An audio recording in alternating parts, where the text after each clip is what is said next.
So yeah, Radhe Radhe everyone. Good morning, good evening. Welcome to the session of Daily Wisdom from Bhagavad Gita. Over to you, Nitin ji. Thank you, Sandhya. Thank you, Smita ji and Raghavan ji for a wonderful session, like always. More importantly, for giving us a 60-second credit. We'll try to repay it back in whatever capacity we can. So, Radhe Radhe, good morning, good evening. A very warm welcome to today's edition of Daily Wisdom. Hope you had a great weekend or having a great start to your weekend, depending upon where you're joining in from. So, we'll continue on our journey on the Paratattva today. We had a pretty engaging, fascinating conversation on this topic, and we'll continue to build on where we left. So I'm looking forward to another exciting, engaging session. So let me share my screen. We will get started by invoking the blessings of God and Guru. So I need to be set as co-host so that I can share my screen. If some, Done. please. Done, Nitin ji. Okay, thank you. And I already see a comment in the chat. But yeah, regarding Bhagavad Gita, but I don't understand this, so I leave it on you. Katie, Stephanie, thank you. Please, could you share the words that may say about Bhakti, Anandya? Oh, Bhagavad Gita verse which talks about bhakti. Please fill out the feedback tracker. I'll be in touch with you. Oh, it's about the last meeting. Okay, anyways. Yeah. Yeah. If you can fill out the feedback tracker with your specific question, I'll be in touch with you. Let me share my screen. That way I can answer what you're looking for and the specific verse that you're looking for.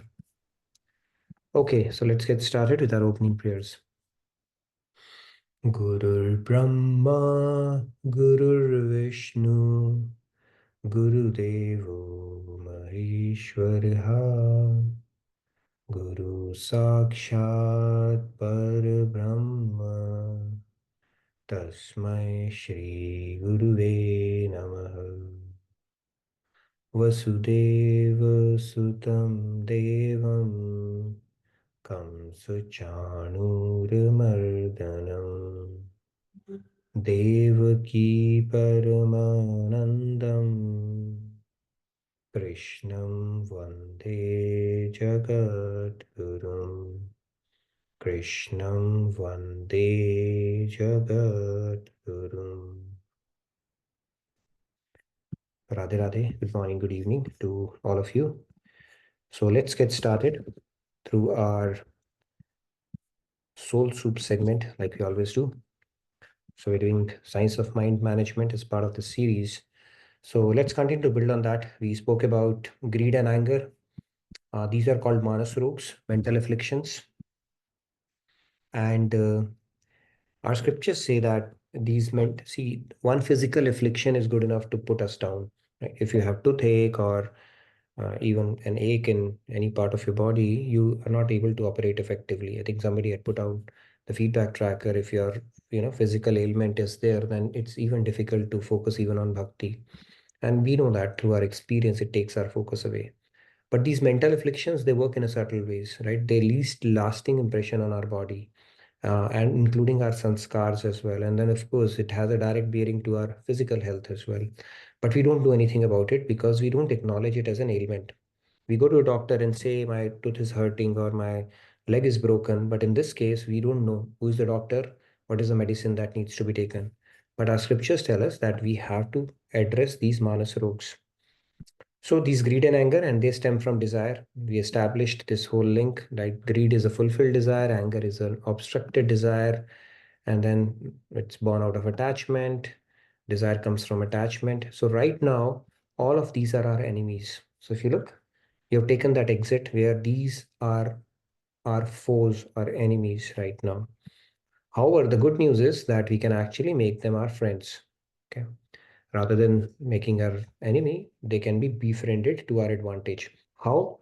Let's look at some of these things, right? To begin with, all these feelings or emotions that we undergo, or the manifestations of our feelings in form of attachment, desire, greed, anger, they can be befriended to our advantage. So we spoke about this, like you can have a higher desire which is desire for inner growth, austerity, service, and sacrifice, which is the desire. This is how you can channelize your desire. And there's a verse in Bhagavad Gita where Lord says, "Those who serve me with unalloyed devotion rise above the three modes of material nature and come to the level of Brahman." So if you have that desire, that will be very, very beneficial. Then how do we channelize anger? We spoke about that as well. We said that uh, this is the way to channelize our anger. Like Dasharath had said, he said that Haragunandhan prana pirite tum binu jiyat bahut din beete. Like, God, how heartless I am that without your devotion I shall continue to live. Like, that itself should be um, a reason for us to feel angry on ourselves, that how can we survive without God, even though He's the very basis of our life here. Moving on, greed. Like Hanumanji says, Sita Rama Charan Rati More Anudin Barahu Anugrah Tore. O Sitaram, I pray that my loving devotion at your feet may increase day and night. So that is a good greed to have. If we seek more to hear God's katha, or to hear more of kirtan, or to increase our love for God, or increase our seva for God, then it's a good greed. Today we are going to introduce another aspect, which is pride. So this is an interesting one, right? How do we make pride our friend? So there is a lower pride born out of our ego, and then there is a higher pride. This is again from Ramayana, one of my favorite verses. It says, "अस अभिमान जाय जनि भोरे, मैं सेवक रघुपति पति मोरे." So this is said by in Ramayana by none other than Hanumanji. And what it means is, may this pride never leave me, that my master is the great Lord Ram, and I am the servant of such a great master. Now, this is a good pride to have. Um, so if we let's say when we are doing seva or devotion to God, if you can actually channelize your pride around that, okay, I'm devoted to somebody who's the Lord of the universe. It's not some other person, third person that we are engaging in devotion. That pride, such pride inside, is a good one to have. That doesn't mean we pick up fights with people, but this is how the pride can be channelized as well. So these are the same emotions which are um, impediments, or could be obstacles. Not could be, they are obstacles on our spiritual journey. But then with the right way of channelizing those, they could actually become our friends. And this is how we can channelize these emotions. Okay. Okay. So the emotion in itself, there's no problem as long as it is channelized or dovetailed in the right direction. That is the key message from this particular slide. Let's move on to our Bhagavad Gita. Now, I have taken a step back. Like we move forward, sometimes we take a step back, which actually help us to revise not only that shloka, but to continue on the discussion that it's going to move forward the discussion that we are having as well. So 4.6 I picked up because we are talking about the different manifestations of God. And why does God take avatar? And today we are going to tackle the question, the various or different avatars of God. How do we view those avatars? Because people have questions that, is one avatar better than the other or greater than the other, or are they really different? That is what we are going to tackle today. So I'm going to recite it. We'll take 3 hands and then we will continue with our discussion. Ajopi sannavyayatma bhutanamishwaropi san prakritim swamadhisthaya sambhavamyatma Okay, let's take 3 hands. Riya ji, Radhe Radhe. Radhe Radhe. Radhe Radhe. अजोऽपि सन्नव्ययात्मा भूतानाम् ईश्वरोऽपि सन् प्रकृतिं स्वाम् अधिष्ठाय सम्भवाम्यात्ममायया। Thank you, Radhe Radhe. Radhe. Let's take 2 more hands. Shyam ji, Radhe Radhe, please go ahead. Radhe Shyamji. अजोऽपि सन्नव्ययात्मा भूतानामीश्वरोऽपि सन् प्रकृति स्वमधिष्ठाय Sambhavamyatma-mayaya. Radhe Radhe. Radhe Radhe, very nice, thank you. Okay, let's take one more hand. Ragi ji, Radhe Radhe. Thank you. Radhe Radhe. Radhe Ragesh. Ajo Ajopi sanvyatma bhutanamikaropi san prakritim swamadhisthaya sambhavamyat amayaya. Very nice, thank you, Pragiji. So let's get started. So in this shloka, Lord Krishna is saying that although I am unborn, God is not born. Now, when he takes on a birth, like he did as Lord Ram to Mother Yashoda or to Devaki as Lord Krishna, it seems like he's taken on a birth, but he's an unborn. In that particular, and then he goes on to say in Bhagavad Gita in 4.9 that Janma Karma Chame Divyam, my birth and my acts are divine. Okay, this is not regular, that you can't equate it to a human birth and say that now he's become human. No, it is divine, and he's not even hanging upside down for 9 months like normal, babies would. He would give that feeling to a mother through his Yogamaya power and simply manifest. So that is how God is. So now he's saying, although I'm unborn, the Lord of all living entities, and have an imperishable nature. Not so when God closes his pastime, it's not like God has uh, you know, like we shed our gross body, it cannot be equated to that kind of an event at all. He can choose to close his pastime, but God still exists because he's Sat, he's all pervading, and at the same time, he's still residing in our soul. And at the same time, his pastimes might have closed at one place, but it might have started at another place. It's like sun rises and then it sets, but when it sets at one place, it is rising at another place. So similarly, God's avatars are like that. It may set at one place, but then it may be going on at some other place. He says, yet I appear in this world by virtue of Yogamaya, my divine power. And Yogamaya is that power which enables that. What does it enable? It enables God to take avatar in the human Naravatar, human form. And Yogmaya is the power, it's a Shakti, the Parashakti of God that we spoke about, right? He's a Tarangi or internal power. He has three powers. The Tatastha Shakti is who we are, the marginal or the borderline power. The external energy is Maya, which we are subservient to at this point. And the third power is his Yogamaya power, which is his internal energy, which is also the feminine aspect of God, which, when you personify it, it becomes Radha Tattva or Sita or Lakshmi or Parvati for that matter. And it is through his Yogamaya, his divine power, he is able to manifest himself in this world. So he does manifest. And what manifests is no less than it is God himself in his divine form. So let's move on. We spoke about three manifestations of God. One is the formless aspect, which a lot of people on the Gyan Yoga especially, they worship, that God is Jyoti Punj and God is light and he's formless. That is the Brahman aspect. The second aspect is the Paramatma aspect, which is seated inside us, which Ashtanga yogis worship. And the third aspect is the Bhagwan aspect that we're talking about, which is a personal manifestation of God that descends upon the earth. Now, within that, we say God manifests, right? And God has manifested since time, eternity. It is said Hari Ananta, Hari Katha Anant, and he has had infinite avatars. For simplification, we refer to his 24 avatars, right? We had Balmukund program. We talk about his 24 most famous avatars, but does that mean he's limited to 24 avatars? The answer is no. Then what is the difference between different avatars, right? For example, when God manifested as Vara avatar, that was a boar avatar. And then when he manifested as,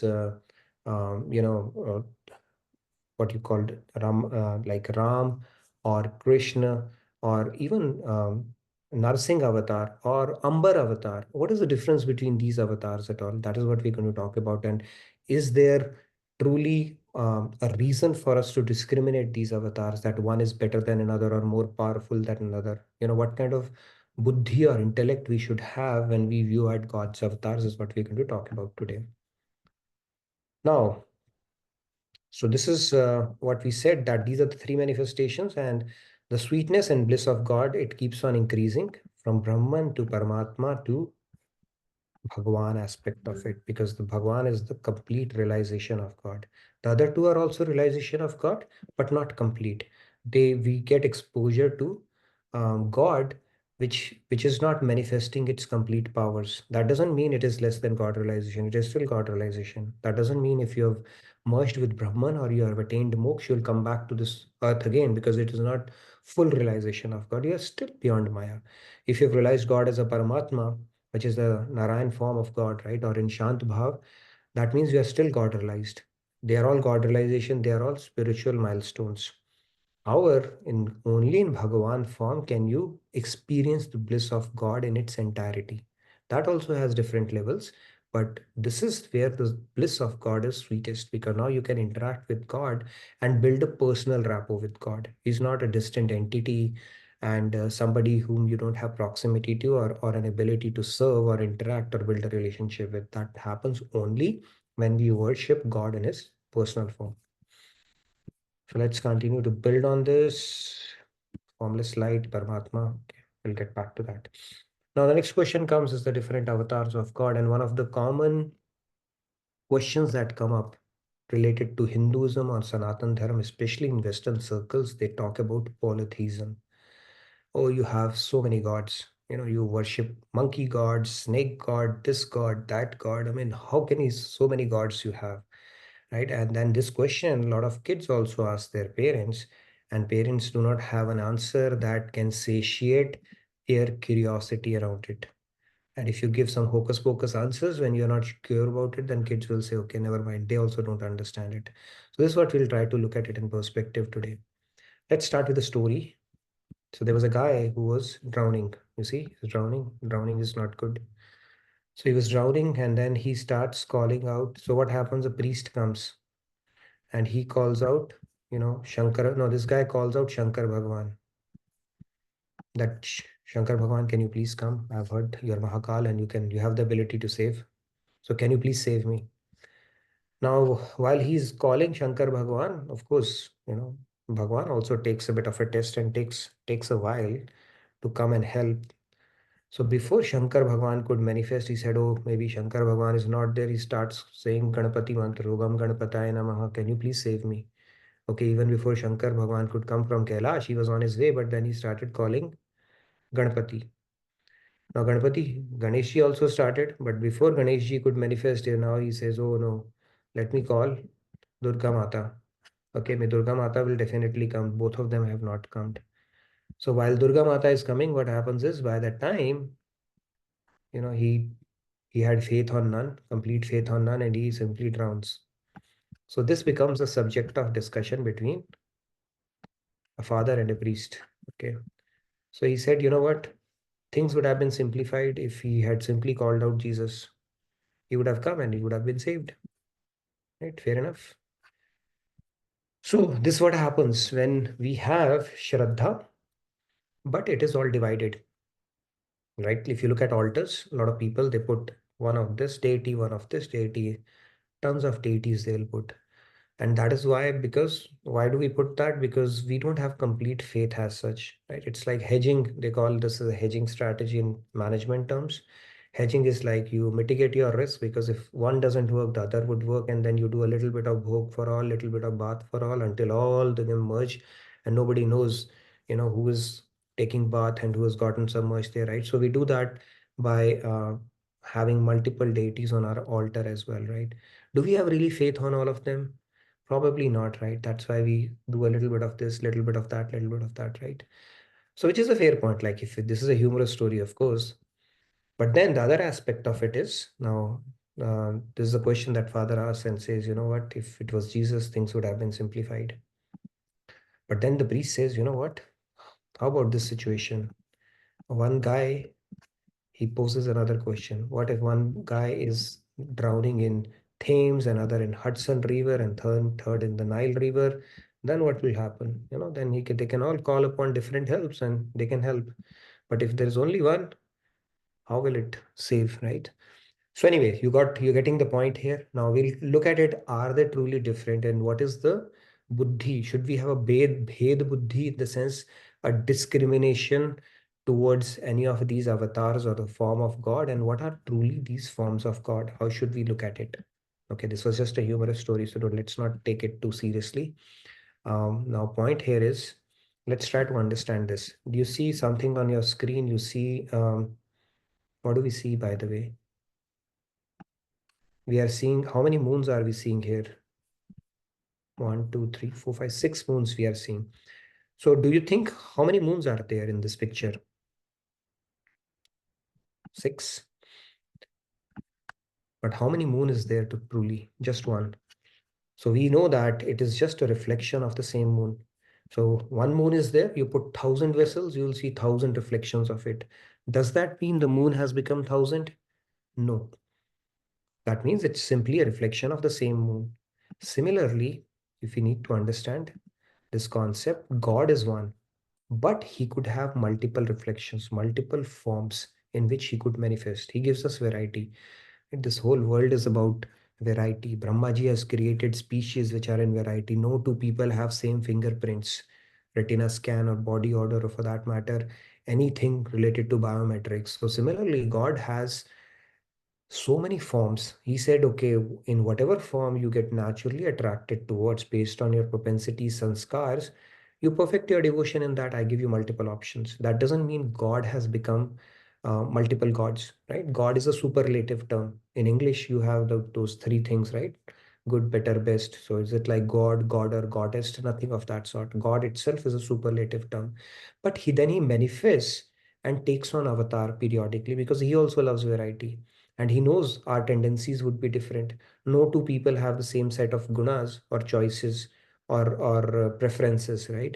So he manifests, and there are different avatars of God which have manifested from time to time, and they have been broadly classified into, we'll talk about those categories. 4 categories. The first category is called Avesha Avatar. Avesha Avatar is like Naradji, where the God manifests his special powers in an individual soul, like Naradji or Buddha is in this category.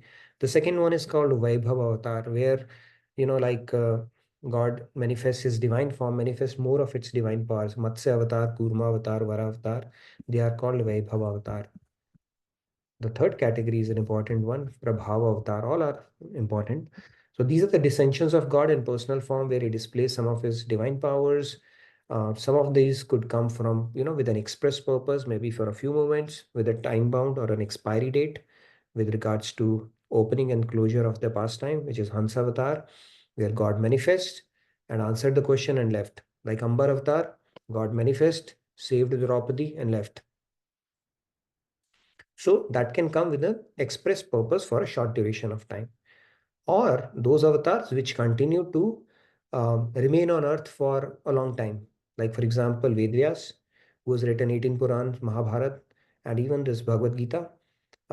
He kept on speaking and Ganesha kept on writing. He's an example of this particular this avatar that we're talking about. So Vedvyas is Chiranjeevi. Okay, he stays in Badrika Ashram. Okay, and then the first Mool Jagat Guru, who was Shankaracharya, he actually went and met him. You can also try meeting him. That's a different matter. He may not meet you, but then that's where he stays, and he's supposed to stay till the end of Kali Yuga.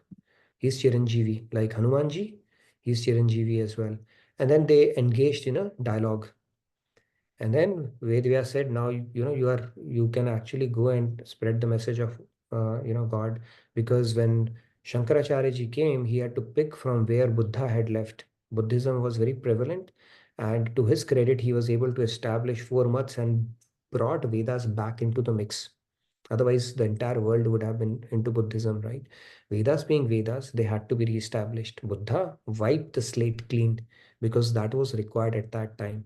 But Shankaracharya reestablished it. Nevertheless, we are discussing about avatars of God. So Vedvyas is a Chiranjeevi, and he is going to continue to exist. And some avatars come for a very short duration. Last but not the least is called Pravashtavatar, where God manifests all of his divine forms in his personal divine form. Like Shri Krishna, Shri Ram, Narsingh Avatar, they are all Pravashtavatar, which we are going to talk about as well. Yes, Sandhya, you had a question, or somebody has a question on chat? I had like 2 questions, quick questions. One, in which category the Avatari Mahapurush are put in, like say Maharaj. And second question was like we say when we go from Brahman to Paramatma to Bhagwan, the bliss increases, right? Is there such a thing here among the four kinds of avatars as well? No, okay. Our association with the particular avatar would dictate part of that, which we are going to talk about. Mm-hmm. Okay. Having said that, these all avatars are complete in themselves. They have the Mhm. complete bliss. It's not like in this particular avatar, God is feeling less blissful and other. He's always having the same state, right? He's always Satchidanand. Mm-hmm. Right? So that is So, the case in Brahman, Paramatma, and Bhagwan as well. right, He's that always Satchidanand. is there. There are two aspects we're talking about. One is the bliss that God feels for himself. Second is the soul, what it can get in return. Mm-hmm. That varies. God is not like I was a Brahman, I am a little sad. As a Paramatma, now I've become a little happy. God, now I'm happiest. No, God is always complete in himself, regardless of which form he's in. He may choose to hide certain of his things, maybe latent. That doesn't mean any of his bliss or any of his powers have become less. Mm-hmm. Okay, he may choose to keep it latent because that is an occupational hazard of that particular form that he's in. But that doesn't mean God has become any less in that sense. Okay, our bliss, Mm-hmm. our interaction with a particular form, yes, that would vary based on which one we are associating to, even within the personal forms of God as well. Okay, we'll talk about that. That will be a topic in itself. Probably tomorrow we'll discuss that. Okay, we can worship different avatars. Which one would give us the highest level of bliss, or which one would give us more flexibility to practice our devotion, or which one would be easier for us to go with? We'll talk about those. But that is within the Paravashtha avatar category. Avatar, yeah, exactly. Hans Avatar, Ambar Avatar, what are you going to do with that? It comes with a purpose, right? As it's very clearly stated. So some of the avatars come with a purpose and then they move on. Anyway, we'll continue on that. Let's not get sidetracked with this conversation and cover what we have and then we can come back. You had some question, Dhruval? Yes. Radhe Radhe. Yeah, Radhe Dhruval? Radhe. I had one question actually. So is the difference between these forms having to do with like essentially the Leelas and Bhakti, or is that applicable for multiple of these forms? Multiple, see, when God comes, right, he has a purpose to solve. Right, and he knows which avatar will fulfill that purpose. Like for example, if he had to come and save Draupadi in an Ambar avatar, he did not need an avatar Kal for that, right? Like a full-blown Ram avatar where he'll do a Leela and 14-year exile and all that stuff. So that is an express avatar called in by devotee at that point. Vara avatar happened because that was, then Hiranyaksh was becoming so powerful. He had submerged the Bhudevi, the earth itself, in water. It came in to save and get the earth back in form, right? But he did not want to do Leelas. Only Leela that he did was fighting, like a Star Wars kind of a scenario. But when God comes in Ram or Krishna avatar, they do leelas as well, and that is more to give the devotional aspect. In some, he's just coming to save a devotee or the broader creation itself. In some, he's coming to establish a basis for devotion where he's revealing his true nature, or what can help a devotee build a rapport with him, and what can enable a devotee to enslave him. Maybe he's choosing to reveal that in that particular avatar. So, and then in Vedvyas avatar, he came to document stuff so that we can benefit from it. Today we are reading Bhagavad Gita because Vedvyas got it documented or compiled all the Vedas. So every avatar has some specific purpose, and that's why God takes that avatar to achieve that particular purpose. Right? And that could vary. Only God knows, okay, when does he need to take avatar and what purpose it is going to fulfill. All right. So yeah, so getting about saints, in that case, maybe I think the category, if you ask me, it will be Prabhava avatar like Vedvyas, right? He's also a saint. If God is Swanshi or that, it will probably fall into that. If it is a Swansh avatar, that it would fall into one of these categories. And then if it is a saint, um, it could be like Vedvyas or some of the saints that I have demoted. Probably they'll fall into Prabhava avatar, but I can ask Swamiji, like all the Mool Jagat Gurus who have come, which category, because they are also avatari, which category would they fall into? Prabhava avatar is the closest that comes to that. Um, but yeah, I can double check that. Like Chaitanya Mahaprabhu is also asked in a question in the chat. same that way. will be, Chaitanya Mahaprabhu, Kripaluji Maharaj for that matter, which Yeah, so same from category, I would say. Yeah. Ramanujacharya, Shankaracharya, right? They were all Mool Jagat Gurus. They were all of God, Swansh. Yeah, right. So when Whitcat, I think Prabhava Avatar would be my guess, but then I can double check that. And also, there's another question by Mahesh ji. Mhm. What if one truly believes in more than one God, say Jesus, Krishna, and Ram? Do I have to pick one? And with Paramatma, are we only do meditation to attain God? Okay, two questions. So we'll tackle this question. It's an important question. So if you do three, first of all, can you fall in love with three people? Okay, you need to ask that question with the same intensity. So it's like digging multiple wells. So let's first understand that there's a saying, right? It said, "Ek sadhe, sab sadhe na koi." So a little bit of this, little bit of that.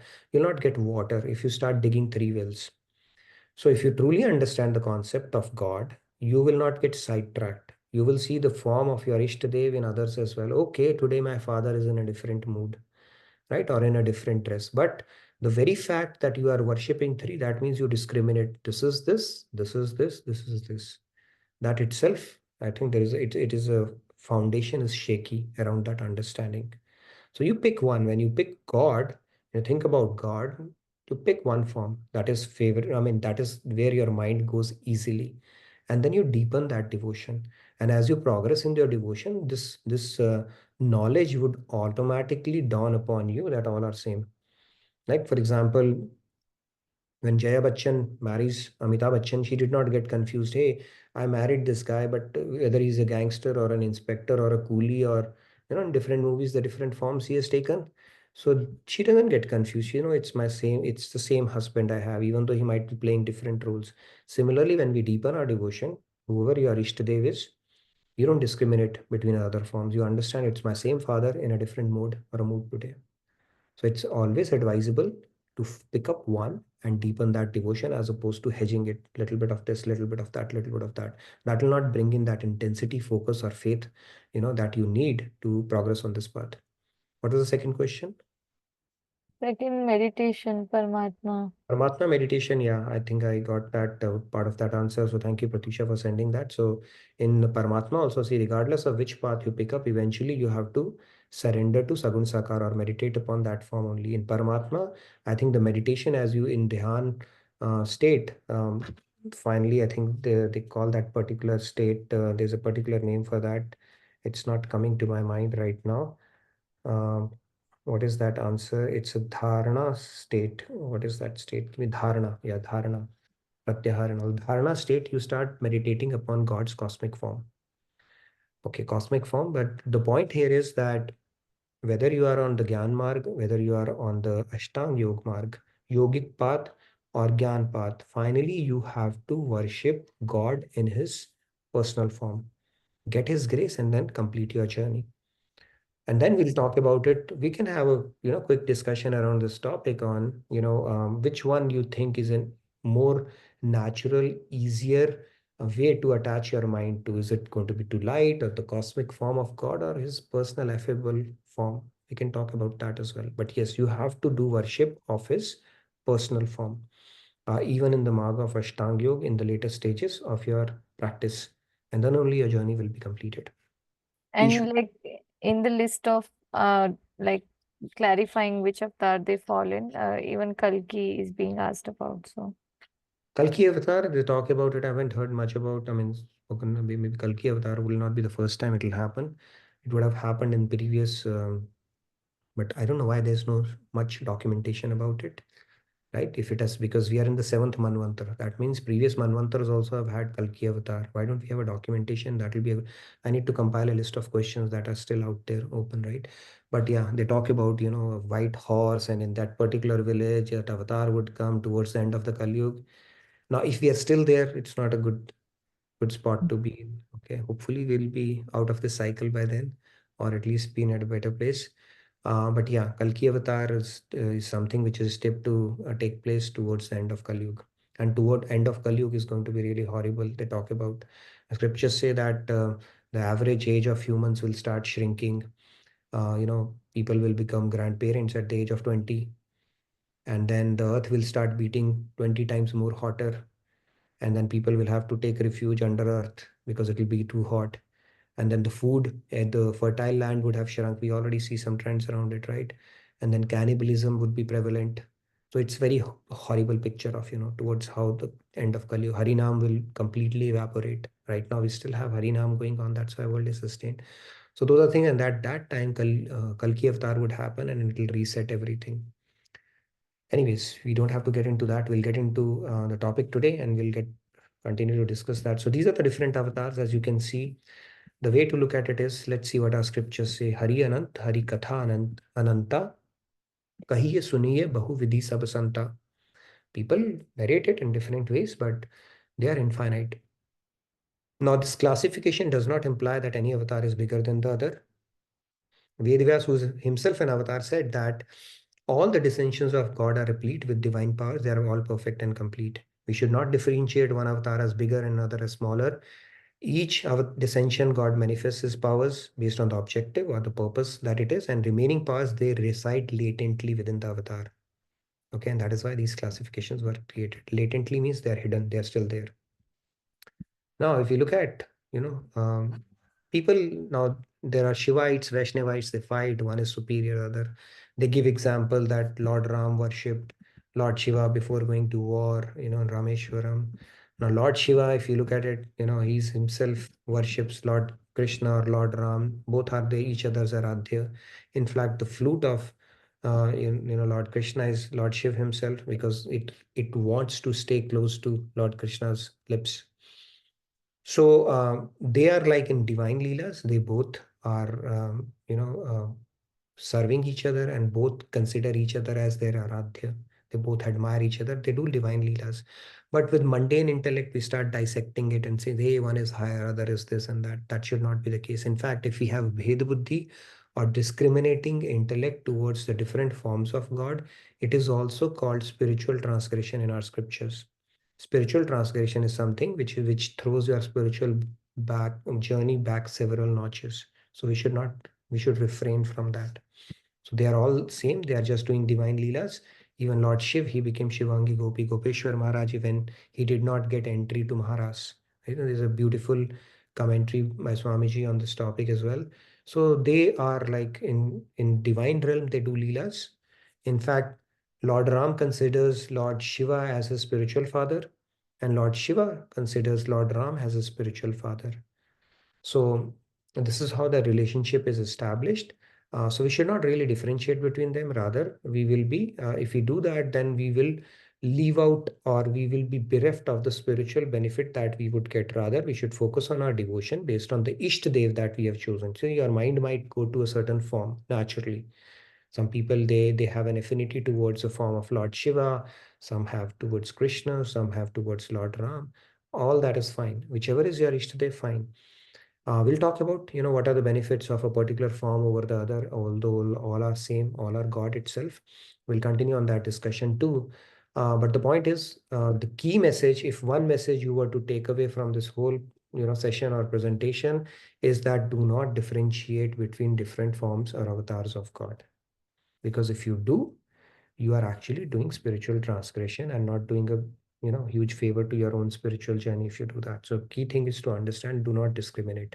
They are the same father in different modes, right? Even we are in different, like a child does not get confused that my father, he's pronouncing judgment, so he's in official attire. That father is different from the one who becomes ghoda at home, or the one that goes out for jogging, or the one who's in an informal attire when they go out for movies and stuff like that. It's the same father in different attire and in different mood. So that is a mindset we need to have, and that is where knowledge comes in handy. Because without knowledge, in ignorance, we might be having that discriminating buddhi and actually taking our journey backwards instead of truly benefiting from the sadhana that we are doing. So this is the key thing. And then, okay, no, I'm not going to get into that. That will be discussion for tomorrow. I know Dhruv has some tools that he wants to share. Any questions? I can take some questions now, because now we are going to talk about all forms are same. However, there is certain benefits that we get if we go to the sweetest forms of God. That is something we will talk about tomorrow, and then we'll put it all together in one more session where we will consolidate and do a compare and contrast between Paramatma, Brahman, and God. What is from a devotee standpoint? What do we get, and what is it that we do not get from each one of those forms? We'll do a compare and contrast in in a concluding session. Yes, Katie, you had a question? Yes, Radhe Radhe Katie ji.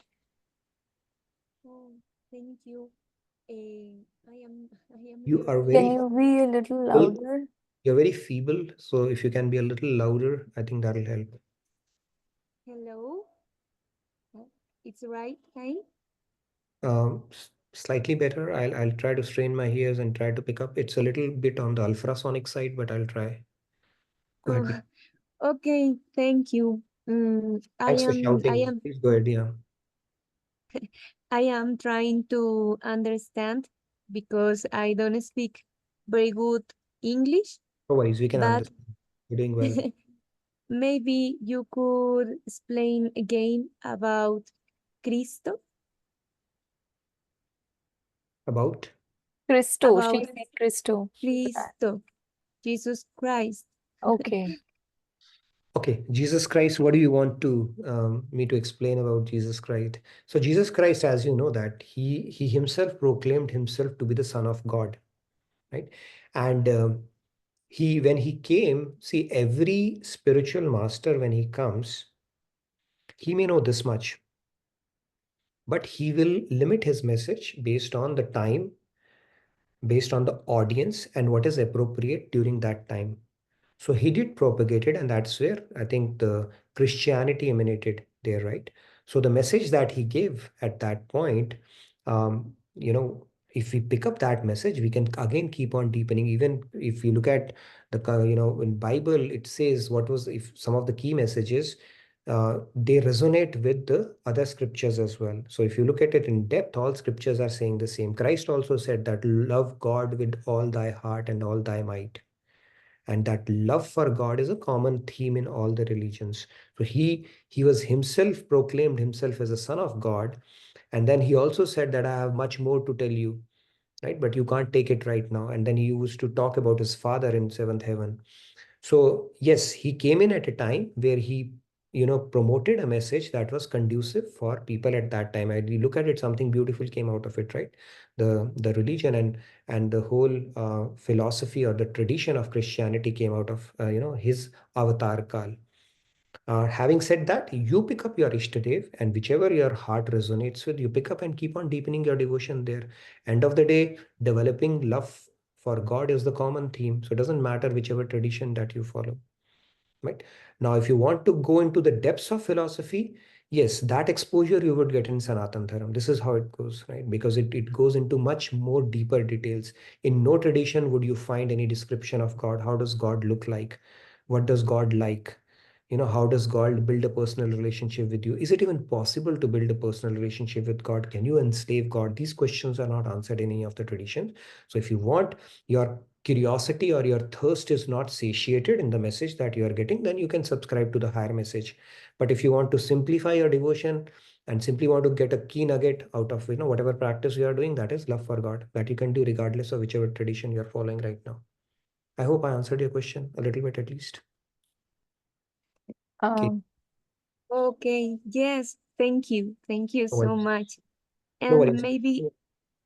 maybe can I do another question? Sure, maybe one more. And if you have things, you can fill it in the feedback tracker as well. I'll be more than happy to have an offline conversation with you. You can probably ask one more. Yeah, we have time. Okay, thank you. I didn't understand. Maybe could you please speak a little slowly about Sri Chaitanya? Okay, Shri Chaitanya Mahaprabhu. Okay, Chaitanya Shri Chahre Yes, Chaitanya thank Mahaprabhu. you. No worries. Thank you so much. Okay, my pleasure. Let me know if I am speaking at an adequate speed. So Chaitanya Mahaprabhu is considered an avatar of Radha Krishna. I think it is considered, I think, the God, both Radha and Krishna, body, soul. right? Where Lord Krishna, it is said, he had taken avatar to experience the devotion of Radha Tattva. And he came in and he established the bhakti movement in Bharat at that time. So what he promoted was Harinam Sankirtan when he came. That in Kalyug, the era that we are in, the Harinam Sankirtan is the thing. It is called the Yuga Dharma, or the first and foremost duty of human beings and the easiest way to God realization. So that is what he promoted when he came in his avatar Kal. And it is said that the next avatar of Chaitanya Mahaprabhu or Gaurang Mahaprabhu that happened was Kripaluji Maharaj, because what he um, promoted the philosophy where Chaitanya Mahaprabhu had left at Harinam Sankirtan, he built on top of it, and he brought in the concept of Roop Dhyan, that it is not just the recitation, you have to think as well, bring that to mind as well, and then your progress would get accelerated multiple times. So Chaitanya Mahaprabhu, he was a divine descension himself. He was an avatar of Radha Krishna himself. Okay, to put it short, but we can talk more about it. And his key message was Harinam Sankirtan. And he has written Shishtastakam, 8 verses, and that encapsulate pretty much the entire scriptures in them. It is an ocean of knowledge.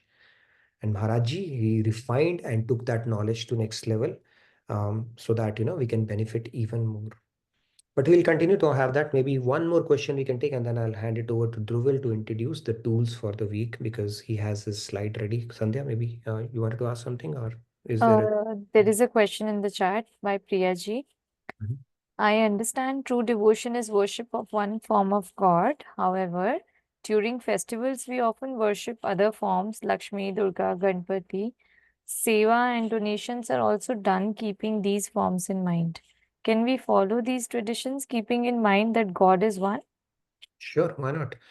You can follow the traditions, and traditions are a good way to keep our, what the aspects of religion alive, and to get the newer generation into the fold as well. So absolutely fine. But when you get the higher message, when you understand the deeper meaning about it, you don't discriminate between the different forms. Okay, Lakshmi is different, or Saraswati is different, or Durga is different. You understand it's different forms of the same mother.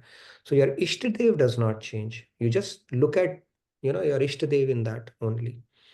That is the sentiment of a advanced devotee. So don't bring that discrimination. It's the same form, basically. That is something you need to have, and we should celebrate festivals, and that is diversity is something to be celebrated, not to be shunned in that sense. But you keep the deeper principle in the back of your mind. That will help on your spiritual journey, as opposed to thinking, okay, Lakshmi is different, Saraswati is different, Durga is different, Krishna is different, Ram is different, Shiv is different. No, they're all the same. Okay, I guess that's now we can move on with Dhruvil's Yeah, presentation. Dhruval, all yours. You can do that. And I would encourage you to fill out the feedback tracker if there are some questions that could not be answered, or if you have something else in mind that you want to bring in related to the different forms of God or devotion, the practice, or Brahman, Pratma, Bhagavan, please do fill it out. We'll bring it in the next 2 sessions. And I think it will take probably 2 sessions to conclude this discussion. Yep. Fill out feedback tracker if you can post it. And then I wanted to let you know once more that the pre-order is available right now for Swamiji's latest book. So do avail that opportunity in India. Let's put the link also. I think in India, Amazon, it is available. Already put it. Yeah, I've put it in the announcements. Yeah, and we have a book launch coming up on 29th, and we have a West Coast retreat coming up this coming weekend. So it is available online. Do sign up for it, and you can enjoy it, relish it from the comforts of your home. Okay, all And your if you can join in person, don't miss out on the opportunity. done in person, nothing like it. Sure. All yours, Dhruval. We are all ears and eyes. Radhe Radhe. Let me share my screen. Sometimes when I look at you, Dhruval, you remind me of Ayushman Khurrana. I don't know if anybody else feels that way or not. He reminds of Lakshman ji as well, na, to Monica Di. He was supposed to be playing the role of Lakshman, Yes. Ramji's brother Lakshman. Go ahead, Dhruval. All yours. Oh, sorry. Are you Okay, going is to it, put the poll for us? I think, Yes. We do. Should I share it right now? yeah, please. Thank you. Thanks for reminding, Nitinji. Okay, let's do the poll first, I think. Yeah, does everyone, I think people can see the poll, right? We can. So I think, Dhruval, do you want to just remind people of what it is this poll about? Yeah. So, last week I think we covered a practical tool for 5.17, where we talked about Tatparayana or setting the right goal. So the practical tool had aspects about the morning and the day and the night. Morning where we set the goal, and day where we do RRR, repetition, reminder, regularity, and lastly night is where we track the goal. So this is just a way for people to check in on their progress. And it can also act as, for me, it often acts as a good reminder of like how much more is left to do, which is a lot. So majority is following all 3 steps, which is pretty amazing.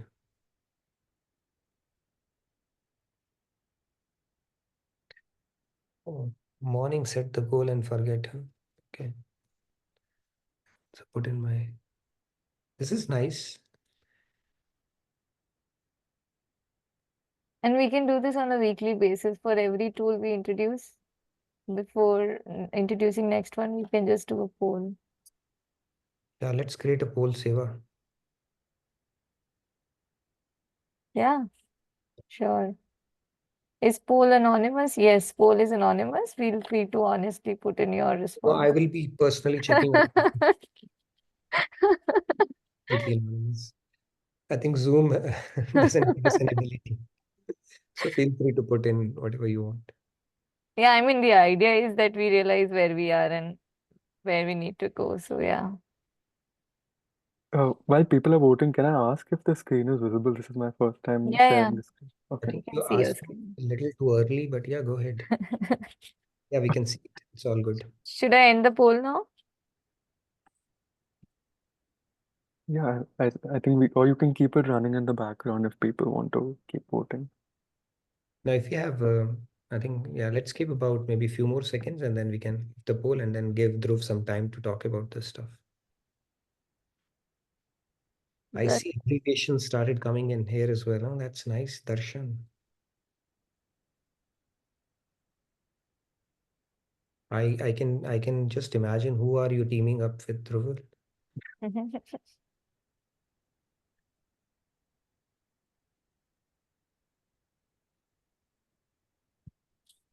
Okay, let's end the poll now. That's fine. I think we should have gotten, let's spend some time. I So think now majority, everybody can see the results. Yeah. all 2 steps. Somebody are just tracking the goal at night, which is fine. And day, repetition, reminder, regularity is good. And 8 of them, they're setting the goal. I think we have a decent participation. That's good. Yeah, Dhruv, go ahead. All yours. Thank you. Yeah, thanks everyone, and Radhe Radhe. Thanks for another opportunity to bring Swamiji's teachings in the form of a practical tool. So this week we've been covering Shloka 5.18, which talks about having an equal vision towards the elephant, the cow, the Brahmin, the dog, and the dog eater. And we'll talk a little bit about how to develop this equal vision based on a video actually from Swamiji on Shloka 3.28. So I think the first thing Swamiji mentions in that video is that we need darshan basically, and darshan is that thing which helps us see a thing as it is. It's a very deep concept, and I would encourage everyone to actually watch that video. There's a lot of interesting concepts that Swamiji talks about, and I've tried to summarize them here in the form of these 7 pointers. So we'll start with the first letter D, which is for divinity. So the first and foremost thing Swamiji mentions is like recognizing the divinity in everyone, seeing the form of God, seeing everyone as the form of God, and not hating anyone. I think there's a very good punchline over there that we should try to hate, like if we see a defect in someone, we should try to hate the defect, not the person. I Often think it's as part of this could be one activity could be bring the image of the person whom you hate the most and try to see God in that for the next 1 week. Okay, that might be a practical tool.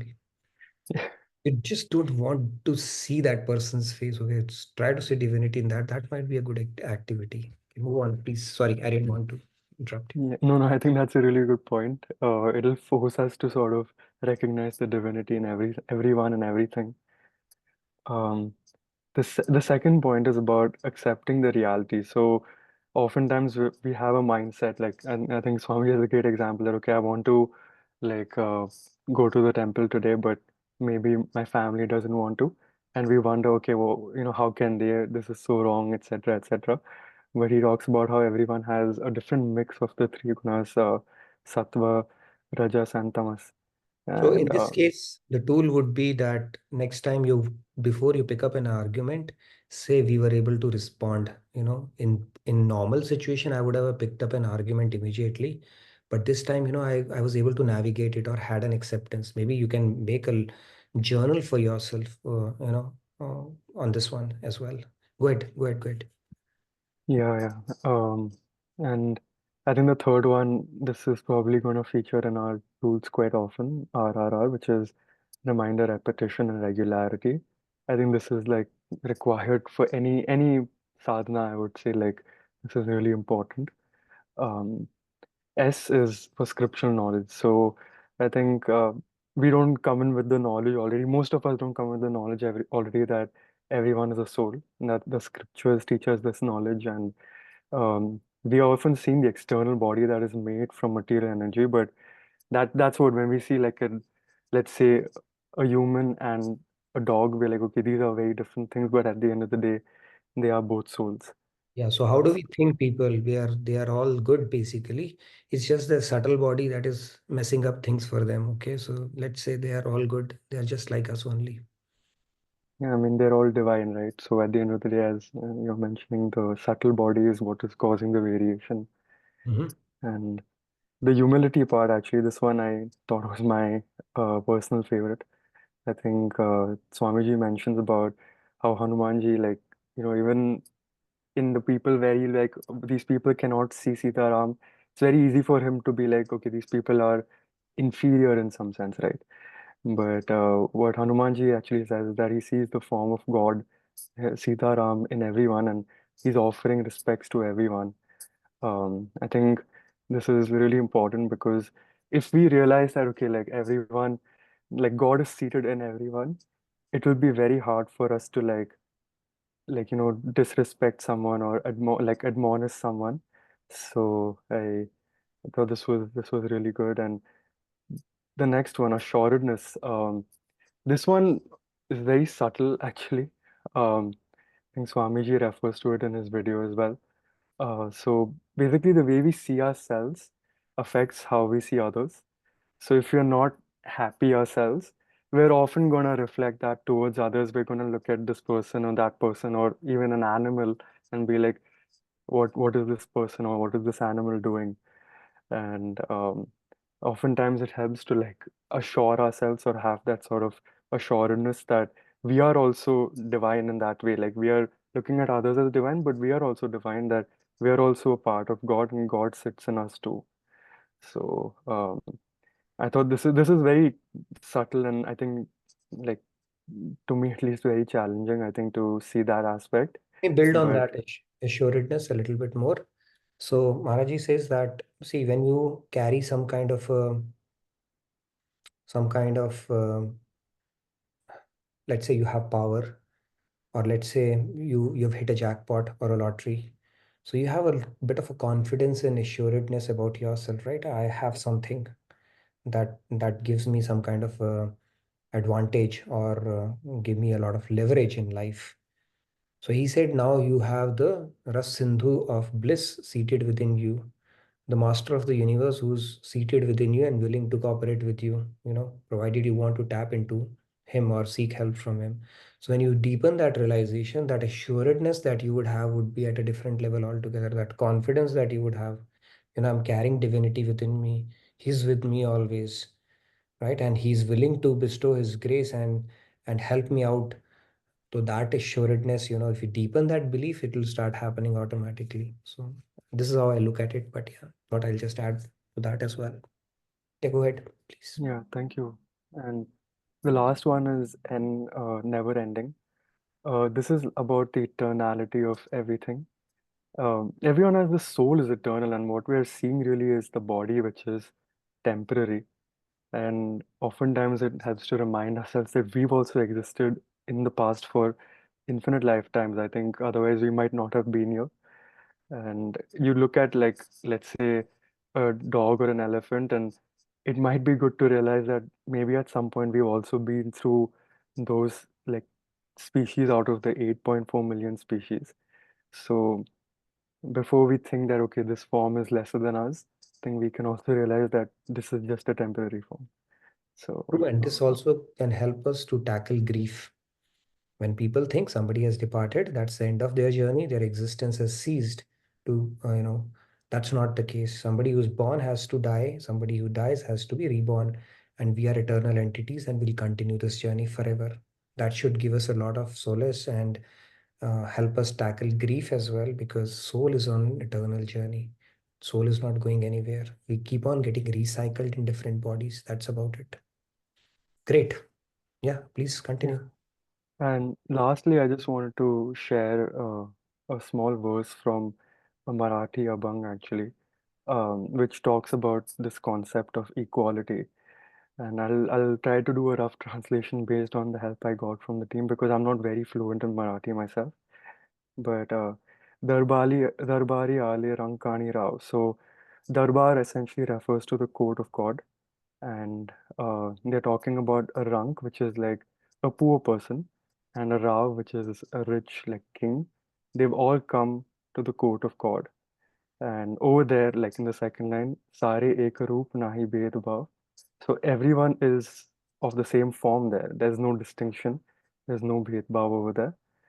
And Gau Nachu Sare Hooni Nisang. So this means that everyone's dancing in the same court, and Nisang actually means like sort of detached. So everyone's just attached to God in that sense and dancing in the same court in the same form. So yeah, thank you. Thank you, Dhruvil. Thank you, first of all, for taking the initiative and taking out time to put it all together, and very relevant to the discussion that we've been having. And I'm sure a lot of people are deriving a lot of practical tools out of it, and then we can continue to have our polls to see how best they're able to put it to practice as well. So thank you so much. Really appreciate you taking on this initiative and helping out with this. Thank you. Okay, so with that, anybody who wants to say real quick, or we can move to our devotional segment, maybe 2 or 3 hands to the Bhakti Shatak, and then we wrap up our session, after doing a few recitations or chants. But thank you again, Dhruval, and that was really, really nice. Okay, go ahead. Let's pull up our last segment. Yeah, and I also wanted to add to it, like this was really great acronym that we can remind ourselves of, and multiple nuggets that can help us in dealing and navigating through our day-to-day lives much more efficiently. Very true. Bringing the Tattva Gyan, whenever it is needed at the right time. So thanks. Yeah. Thank you. Can we pull up our Bhakti Shatak? Yes, I have. We'll take 3 hands and then we'll wrap it up so that we end on time. Sure. So I can go ahead. Yes. ज्ञानी अरो योगी जबै कृष्ण भक्ति उर आन राधे राधे कृष्ण कृपाते ही तबै पावे ब्रह्म ज्ञान राधे राधे जय Radhe Krishna Radhe Radhe Radhe Krishna Radhe. When the Jnani and the Yogi practice devotion to Lord Krishna, they are blessed with his grace and they attain knowledge of the Supreme Lord. Now, can there be a better coincidence than getting this verse on the topic that we are discussing? Answers the question that even a Jnani and a Yogi have to rely on God's grace. And we will touch upon it more because they have to finally do a Saguna Sakar Bhakti, get the grace, and then they complete their journey. And this has come directly at the time when we are discussing this topic, right? So that is how Maharaj Ji helps as well. Okay, let's take 2 more hands and then we conclude our conversation. Sairam ji, Radhe Radhe, please go ahead. Radhe Radhe. Are you Yes. able to hear me? Yes. Okay. ज्ञानी और योगी जब कृष्ण भक्ति और आन राधे राधे कृष्ण कृपाते ही तबे पावे ब्रह्म ज्ञान राधे राधे जय Radhe Krishna Radhe Radhe Radhe Krishna Radhe Radhe Radhe Radhe Ji, Radhe Radhe, thank you. Thank you. Priya ji, Ji. Radhe Radhe. Radhe Radhe ज्ञानी अरु योगी जबे कृष्ण भक्ति और आन राधे राधे कृष्ण कृपाते ही तबे पावे ब्रह्म ज्ञान राधे राधे जय Radhe Krishna Radhe Radhe Radhe Krishna Radhe thank you Radhe Radhe Priya ji, Radhe Radhe. I see a new hand, so let's take one more today. Vinamr 7 will have to wait out today, but we see Usha ji. Usha ji, please go ahead. One more hand. Where are you joining us from? Let's take the last one. Usha ji, where are Radhe you? Radhe, Usha ji. Usha ji, can you hear us? No, we can't hear you. I think there's some audio glitch. Never mind. Vinamr 7 got lucky. Please go ahead. We said one more hand. So, Rupa ji, can you please raise your hand again? Ji, what did you do to mute? Usha ji, go ahead, please. Okay, I Okay, see Usha ji Usha will ji. come. Usha ji, are you able to? But first, we'll just go ahead with Okay, Rupa let's ji and quickly do then, that. yes, Good. Rupa ji, Radhe Radhe. Radhe Radhe everyone. Thank you for the opportunity. Usha is with ज्ञानी Usha. Okay. Yes, go ahead. ज्ञानी और योगी जब कृष्ण भक्ति उर आन राधे राधे कृष्ण कृपाते ही तबे पावे ब्रह्म ज्ञान राधे राधे जय Radhe Krishna Radhe Radhe Radhe Krishna Radhe Radhe Radhe everyone. Radhe Radhe, very nice. Thank you. So, thank you everybody for your enthusiastic participation and engagement. I look forward to seeing you tomorrow. We'll continue on this fascinating journey that we are on. So Usha ji could not come back, which is fine. We'll pick you up tomorrow as a first hand. So Radhe Radhe, good night, good day from my side. Stay blessed. Have a wonderful and a devotional day ahead. Thank you. Thank you to all of you who have also kept your video on. That encourages, and everybody for joining and participating. So see you all tomorrow. Radhe Radhe. Radhe Radhe.